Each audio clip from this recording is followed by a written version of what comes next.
Oke, halo teman-teman. Di malam ini kita akan coba review materi sebelumnya ya. Untuk materi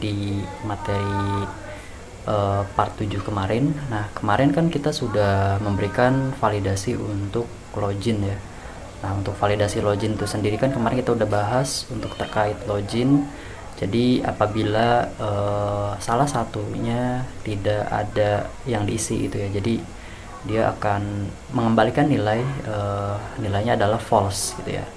Nah, kalau misalnya sudah diisi semua, artinya kan inputan username dan password kita sudah bisa melakukan proses login gitu ya. Jadi pengecekan ini berfungsi untuk untuk memvalidasi inputan dari si user gitu ya. Oke.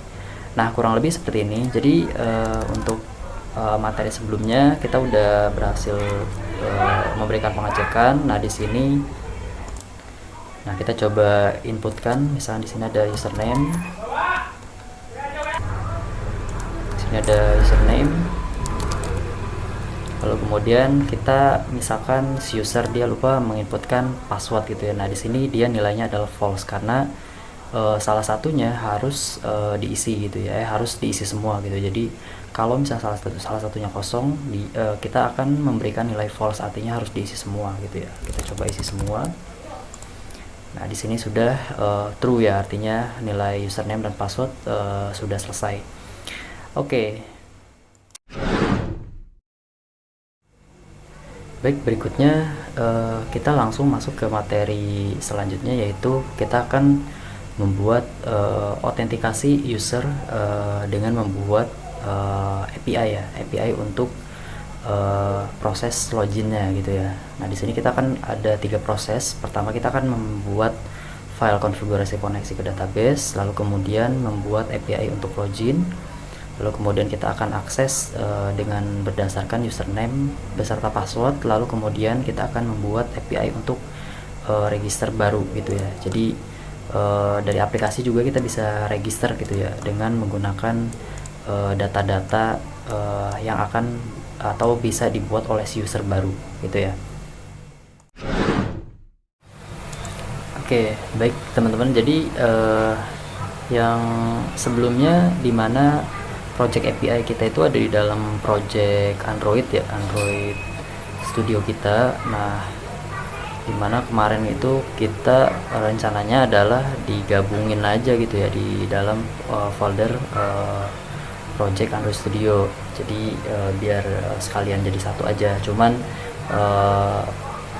kita memikirkan bagaimana memaintainnya ya. Jadi selanjutnya nanti kita akan coba buat atau kita pisahkan ya folder antara project Android dengan folder project backend kita atau API kita. Oke, di proses kali ini kita akan memisahkan foldernya ya. Nah, kurang lebih untuk foldernya kita seperti ini ya. Jadi ada proyek API, lalu kemudian ada proyek Androidnya, kurang lebih seperti ini. Nah, ini di dalam satu folder yang sama ya. Nanti folder ini yang akan kita gunakan sebagai satu kesatuan project kita gitu ya, kurang lebih seperti itu. Oke, langsung saja ya. Jadi kita akan langsung buat proses untuk pembuatan API loginnya ya. Di sini kita akan coba buka dengan menggunakan Visual Studio Code kita gitu ya. Oke, di sini kita akan buka command promptnya lebih dahulu.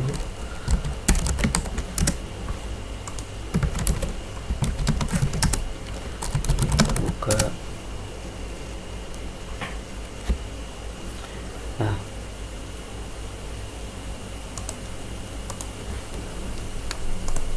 Nah, di sini kita akan buat beberapa folder. Di sini ada config, di sini ada juga ada modul, ada database, dan di sini sini bukan file tapi folder.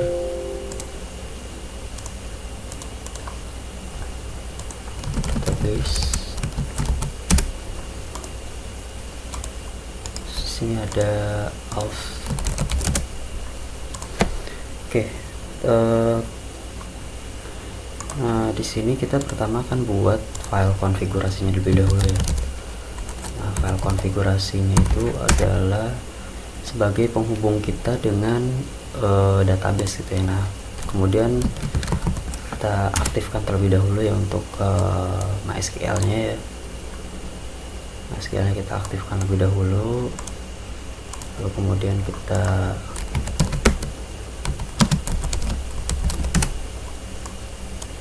di sini MySQL nya belum dikonfig, coba sesuaikan lebih dahulu ya. Sini MySQL, cari bin, lalu kemudian kita masuk ke environment. Nah, di sini kita sesuaikan saja pada path-nya, menu agar bisa diakses ya oleh command prompt kita. Sini kita tutup terlebih dahulu command prompt-nya. Nah, baru kita cek. Nah, di sini sudah bisa ya SQL. Ini karena passwordnya nggak ada, jadi kita nggak usah pakai password. Kita lihat show databases. Oke, nah di sini apa namanya database kita ya, kita coba hubungkan ke database yang ada di server kita. Nah, pada di file PHP ini kita akan buat file konfigurasi untuk menghubungkan project backend kita dengan web server kita ya, seperti itu. Nah, di sini kita akan buat satu file controller buat penghubung dengan database-nya ya. Oke, pertama kita buat nama database-nya dulu. Nama database ini variabel ya. Ini nama database. Nama database-nya sini kita kopikan saja. Lalu kemudian ada username db. Username db-nya defaultnya root. Ada password db-nya. Di sini password db-nya kita kosongkan karena kita tidak menggunakan password. Lalu kemudian di sini server host. Nah, server host ini defaultnya adalah localhost ya. Localhost. Oke, lalu kita buat connection-nya. Connection. Nah, di sini connection-nya adalah proses menghubungkan dengan database-nya. Di sini pakai command MySQL connect. Kita panggil saja di sini pakai server host. Kemudian ada user db, ada password, terus lalu kemudian db name, nama database, sorry. Nah, di sini untuk mengecek apakah database terhubung atau tidak, atau ada bermasalah, nah ini kita pakai pengecekan seperti ini ya. Kita kasih pengecekan seperti ini, terus lalu kemudian kita kasih informasi di sini koneksi ke hasil seperti ini. Kemudian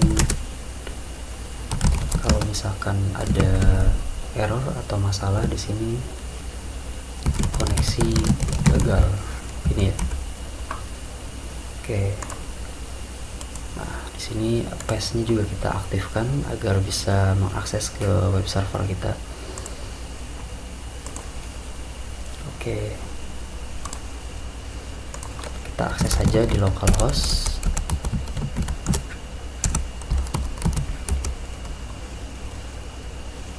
Baik.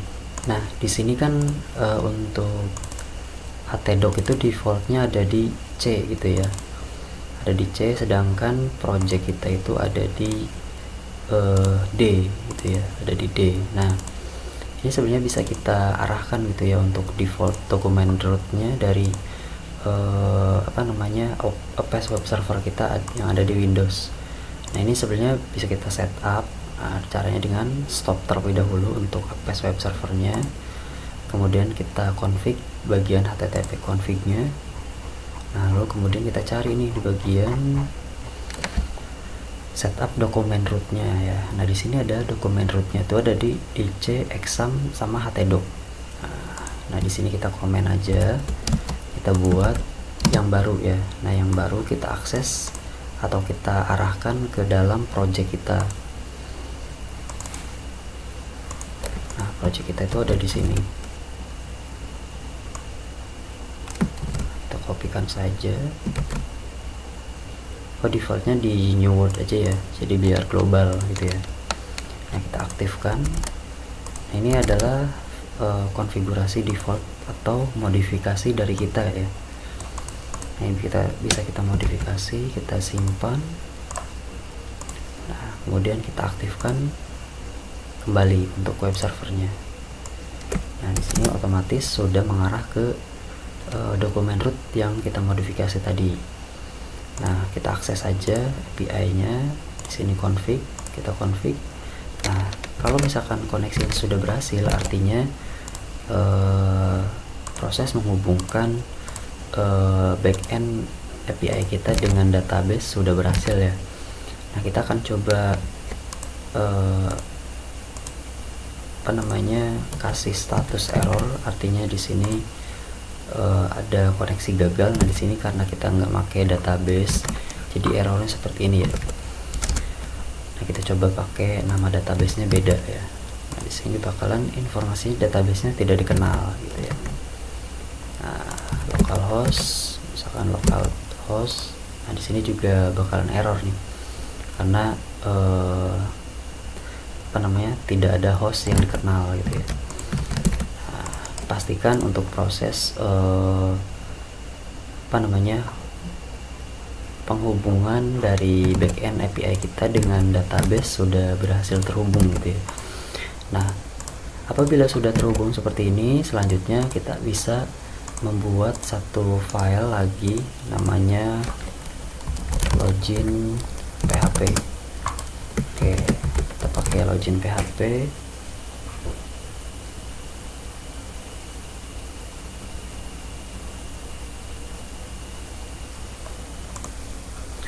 Oke, nah di sini kita buat aja file PHP-nya. Nah di sini pertama kita buat variabel namanya buat penghubung atau memanggil file si config tadi ya. Nah di sini kita buat require terlebih dahulu, terus kita panggil di sini config. Terus kemudian config seperti ini ya. Nah, kemudian kita coba tes apakah sudah terhubung atau belum. Kita kembali ke atas, lalu kemudian login. Nah ini udah berhasil terhubung ya dengan file config-nya ya. Artinya kita sudah bisa langsung membuat pengecekan ya di sini untuk loginnya ya. Nah pertama di sini kita akan tangkap terlebih dahulu inputan untuk proses pengecekan loginnya ya. Nah di sini kita buat cek server request method, kemudian di sini namanya post.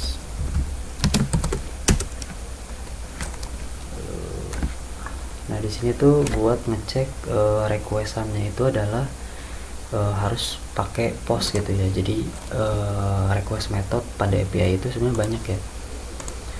Request method API Firefox.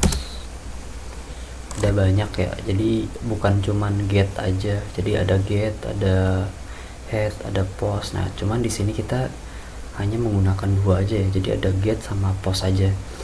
Get itu untuk mengambil data, post itu buat proses request dengan menggunakan param gitu ya. Misalkan kita ingin mengambil data dari database dengan ID berapa gitu ya, nah itu harus menggunakan API dengan metode requestnya itu adalah post gitu ya. Nah sama dengan login gitu ya, login itu juga harus menggunakan requestnya itu adalah pakai post. Nah kalau misalkan kita execute dengan bukan pakai request post, nah di sini kita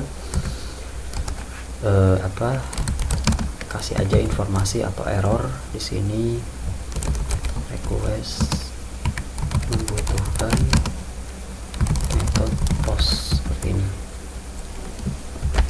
Apabila sudah sesuai, di sini kita kasih aja informasinya, request sudah sesuai dengan metode post. Nah, seperti ini.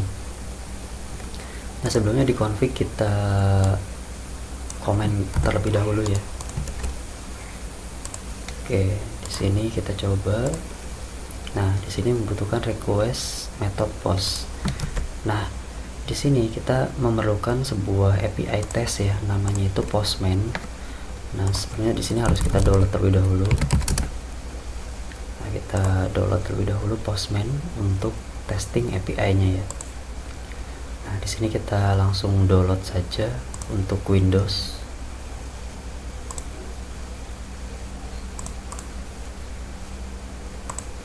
Baik, nah di sini sudah berhasil di download. Nah lanjut kita langsung install saja untuk si Postman-nya.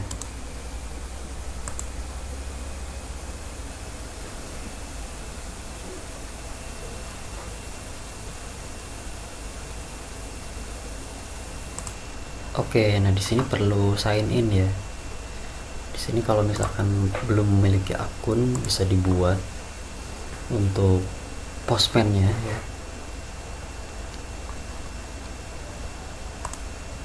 Oke, di sini bisa kita sign up with Google aja, nggak masalah.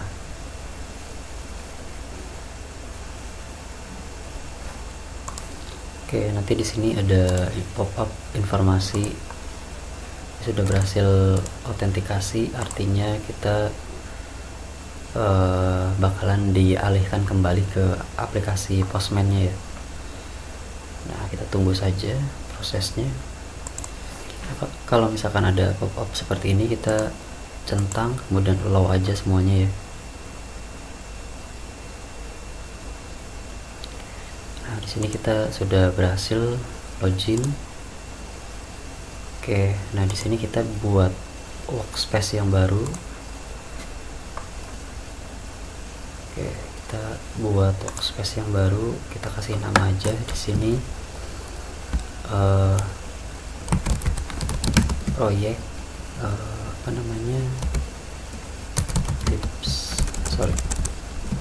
tiny tricks. Di sini pakai personal aja karena kita penggunaannya adalah untuk personal. Kemudian kita buat satu collection baru, ini buat project uang kita ya.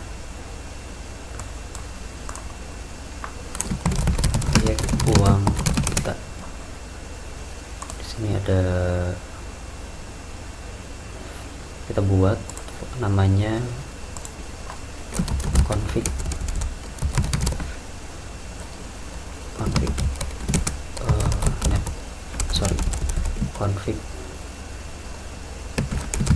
connect database. Nah yang tadi kita kopikan juga ya, yang di bagian config. Nah, di sini kita kopikan ke sini. Nah, karena di sini outputnya kita disable, nah di sini kosong aja kayak gini, jadi gak apa-apa ya. Nah kita buat satu file lagi, satu request. Nah kita panggil untuk yang login ya. Oke, kita panggil saja yang login ke sini. Nah, di sini membutuhkan request method ya, karena di sini kita metodenya pakai get. Nah, kita pindahkan ke post. Nah, ini sudah sesuai ya. Nah, kurang lebih seperti itu ya untuk pengecekan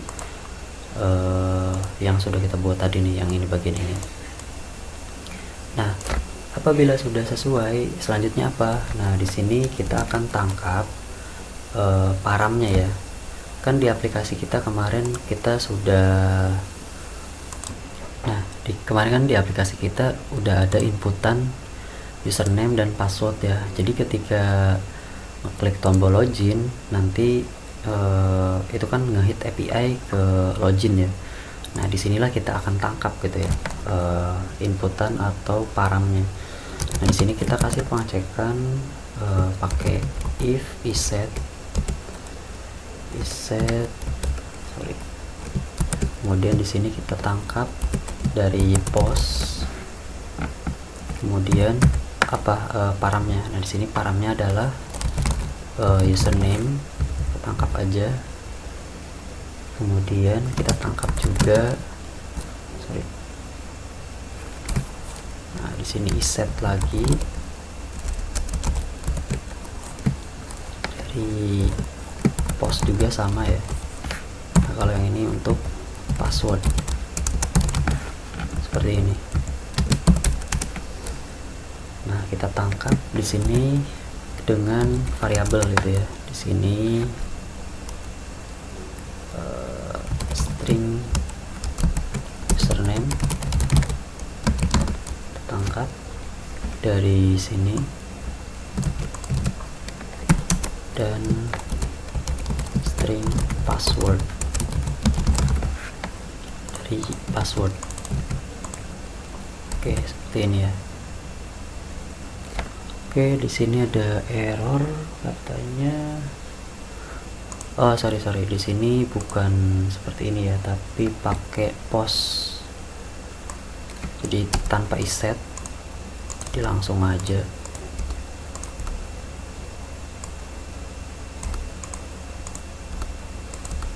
Nah, seperti ini. Nah, kita keluarkan ke dalam echo terlebih dahulu ya untuk melihat input username-nya ya dan password. Di sini kita panggil str username,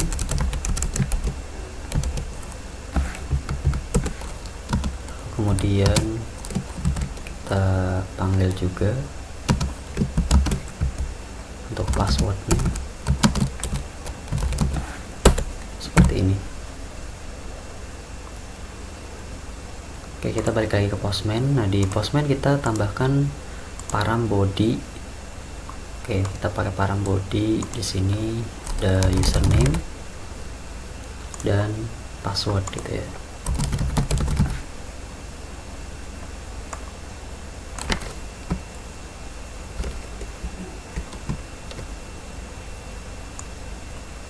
Nah, kita coba masukkan di sini, misalkan kita coba. Oke, nah di sini sudah masuk ya untuk inputan username dan passwordnya. Nah, kalau misalkan param username dan passwordnya sudah kita dapatkan, selanjutnya adalah kita cek ya untuk user dari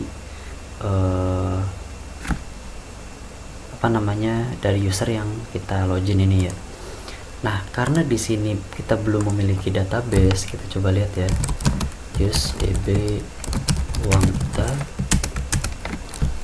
show tables. Nah, kita belum punya table. Nah, kita buat table terlebih dahulu ya. Kita buat tablenya. Nah, di sini kita buat tablenya. Kita pakai table class buat query-nya ya. Nah, sebelumnya kan kita udah pernah install ya untuk table plus, kita pakai table plus aja. Nah, kemarin kan kita udah buat konfigurasinya juga ya. Nah, kita langsung konekkan aja dengan database MySQL server kita. Nah, kita akses untuk DB uang kita, lalu kemudian kita buat query. Kita pakai new SQL aja. Nah, kita simpan untuk filenya ke dalam folder project backend kita gitu ya. Di sini database, kita buat db query .sql. Nah, di sini databasenya akan tersimpan ya. Kita buat aja di sini. Terlalu lebar. Oke, di sini kita lihat show tables. Kita lihat aja. Nah, untuk mengeksekusi query kita tekan Ctrl Enter ya. Kita blok dulu, Ctrl Enter. Nah, di sini tabelnya belum ada. Jadi belum ada table sama sekali. Kita buat table di sini, create table user, lalu kemudian kita buat sini ID pakai integer ya, pakai integer. Di sini integernya 11, sini atau increment primary key, lalu kemudian kita tambahkan nama user. Di sini pakai teks aja ya. Di sini ada kontak email, kita kasih teks juga. Di sini kita pakai user name. Nah, ini username itu untuk loginnya ya. Di sini pakai teks, ada user, password, pakai teks juga. Nah, oke, kita buat seperti ini dulu. Kita blok, kita Ctrl Enter. Nah, di sini udah berhasil kita buat. Kita lihat lagi, show tables.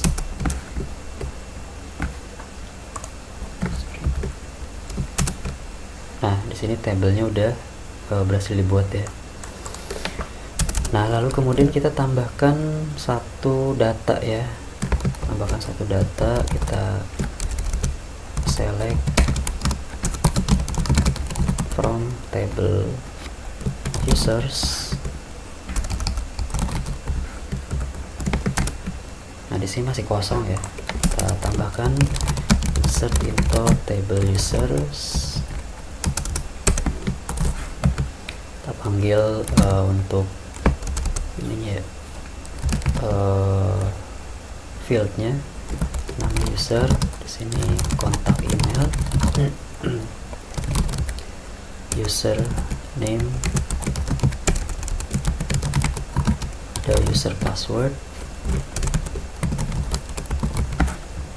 Nah, kita isi valuesnya. Nah, di sini namanya saya kasih aja nama saya sendiri. Kontak emailnya di sini saya kasih. Untuk username-nya, kemudian passwordnya. Oke, seperti ini ya. Oke, kita blok, kita execute aja. Nah, ini udah berhasil, kita lihat datanya. Nah, ini udah masuk ya. Nah, karena datanya sudah masuk, kita coba masuk kembali lagi ke ini ya, ke backend API kita. Nah, di sini kita buat query untuk pengecekan dulu ya. Nah, di sini kita buat query pengecekan data user di database. Nah, ada atau tidak gitu ya. Nah, di sini kita buat variabel query check user access. Lalu kemudian kita buat, nah kita buat query-nya lebih dahulu ya. Kita select from, nah di sini kita cek aja count berdasarkan ID ya, berdasarkan ID kita kasih aja as user access. Di sini user access from table users. Oke, di mana username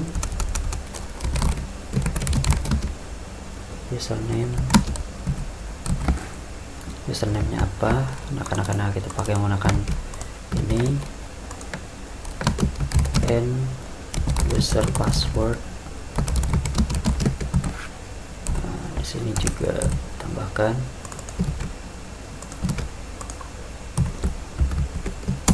kita enter aja. Nah di sini ada ya, kalau misalkan ada berarti 1, kalau misalkan nggak ada kita coba cek. Nah ini 0 seperti ini ya. Nah kita pakai query yang ini, kita kopikan ke file tadi. Nah seperti ini. Nah karena di sini kita ngambil dari param, nah ini kita copy, kita masukkan ke sini.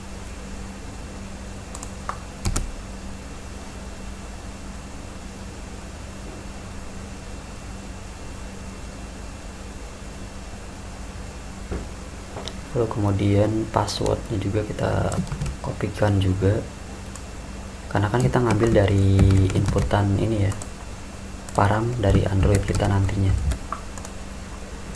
Oke, selanjutnya kita akan cek pakai SQL query kita. Nah, di sini kita execute query access user,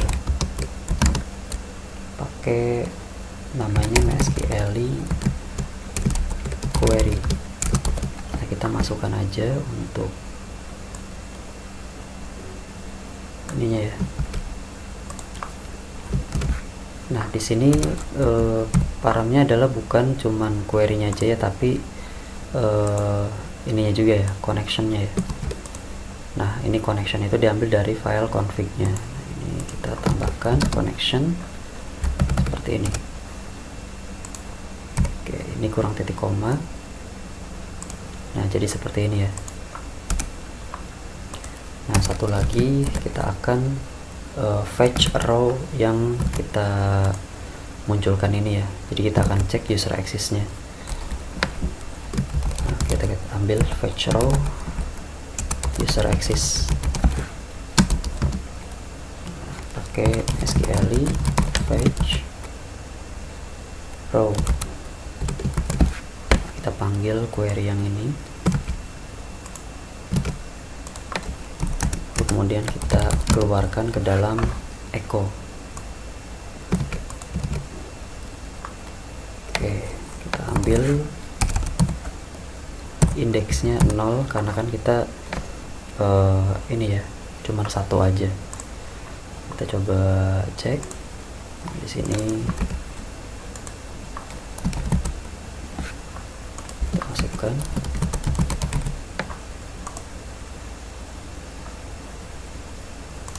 passwordnya juga. Oke, kita cek. Nah di sini 0 ya, artinya tidak ada. Nah kenapa? Karena passwordnya salah, jadi tidak dikenal. Nah coba cek. Nah sudah 1 ya, artinya outputnya udah sesuai ya. Artinya di sini kalau misalkan usernya ada, nilainya 1, kalau misalnya tidak ada, nilainya adalah 0 gitu ya. Nah kalau sudah muncul, lalu kemudian kita kasih pengecekan nih untuk ininya. Kalau misalkan usernya eksis, kita melakukan apa? Kalau misalkan usernya belum ada, kita buat usernya gitu ya. Nah kita akan membuat proses ini ya untuk pembuatan akunnya.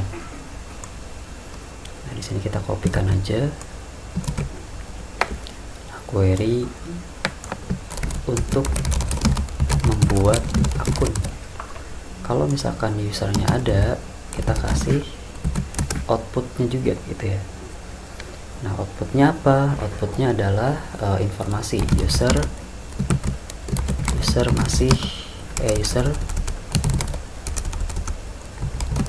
sudah ada di database. User belum ada di database. Kalau misalnya user exist, artinya echo user sudah terdaftar di database. Nah, kita kasih nilai di sini adalah 0.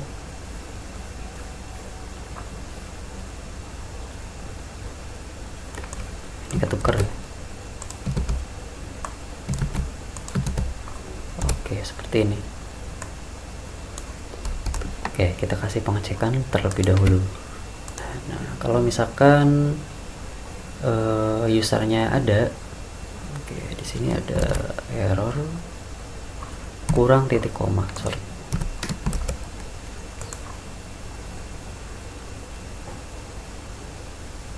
Nah, user sudah terdaftar di database, artinya sudah eksis ya. Nah, kita nyari agar supaya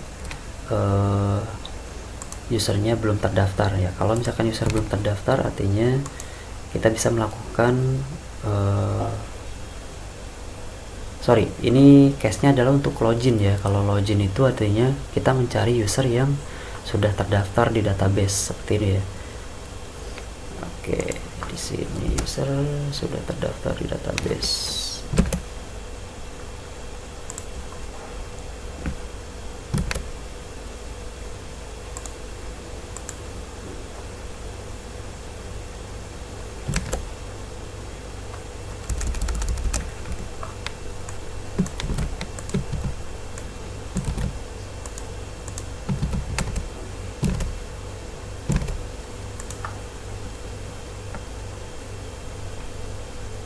Saya sudah terdaftar di database. Nah, ini salah ya harusnya. Kita coba cek lagi. Oh, sorry. Nah, di sini kan tadi kita pakai indeks ya. Indeksnya adalah 0. Nah, seperti ini. Nah, user belum ada di database. Nah, ini tidak bisa melakukan login. Kalau misalkan usernya sudah terdaftar, artinya kita bisa melakukan login. Nah, user sudah terdaftar di database. Nah, kalau misalkan user sudah terdaftar di database, kita langsung proses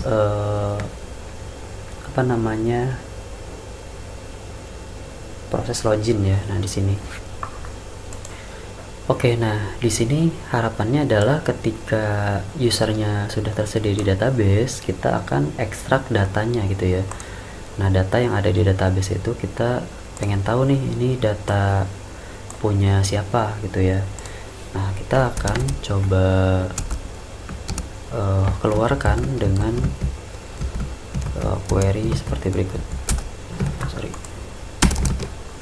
Nah, di sini kita keluarkan ya untuk field-fieldnya kita keluarkan. Di sini ada error. Oh, sorry. Nah, di sini bukan pakai ini ya. Oke. Nah, kita pengen keluarkan data-data ini ya. Nah, lanjut kita akan fetch datanya.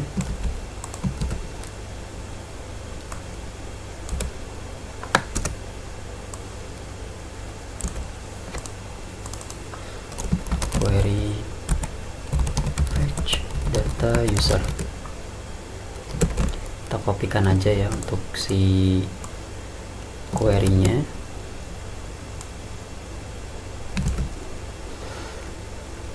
Oke, di sini kita sesuaikan juga ya username.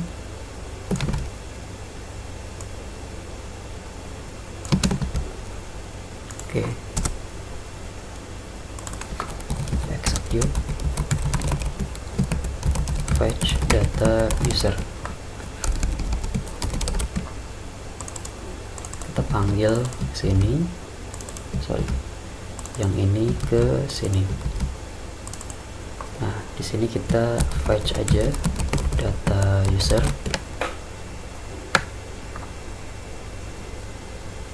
Nah, ini datanya kita ekstrak, kita keluarkan ke dalam ini ya, ke dalam echo. Oke, kita munculkan ke sini.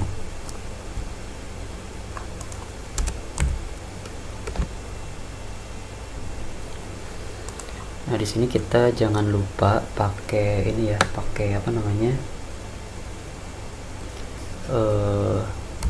indeks seperti ini. Nah, pertama kita lihat ID-nya ya, kita lihat ID-nya.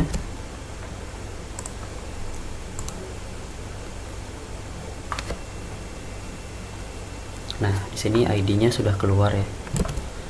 ID-nya sudah keluar, kita coba cek emailnya. Kalau email itu kita ada di indeks ke 012. Nah, ada di 2 ya. Kita coba cek di 2.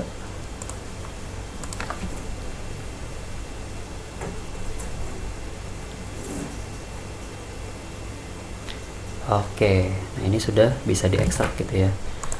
Oke, kalau misalnya seperti itu, kita akan coba keluarkan ke dalam bentuk JSON ya, respon. Karena apa yang kita proses ke dalam aplikasi itu semua hubungannya menggunakan respon JSON gitu ya. Nah, di sini kita buat aja respon di sini. Response di sini kita kasih kodenya sama dengan 200. Kemudian di sini statusnya status true. Kemudian di sini message-nya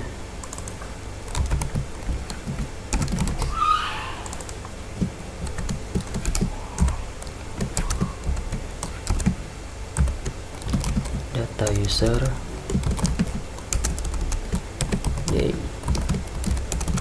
data user ada di database gitu ya, kita infokan aja. Nah, lalu kemudian kita ekstrak nih datanya. Nah, kita ekstrak datanya ke dalam respon juga ya, seperti itu.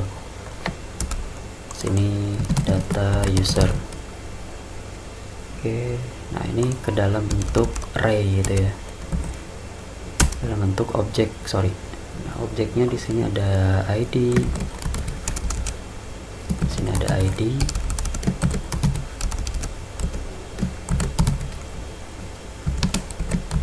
Oke, kita ambil dari fetch data user. Kita ambil pakai indeks 0. Kita kopikan aja ya. Kita lihat ada 1 2 3 4 5, ada 5 field. Oke, di sini kita urutkan aja ya, 2 3 4. Oke, di sini kita kasih aja nama user, terus ada kontak email,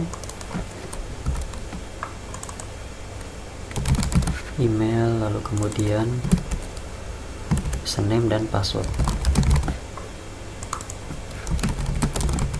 Oke, seperti ini. Nah, ini pakai titik koma, jangan lupa ya. Oke, nah di sini kalau misalkan sudah kita keluarkan, nah kita munculkan ke dalam objek JSON gitu ya. Kita keluarkan pakai JSON encode. Nah, seperti ini, kita ambil data responnya seperti ini.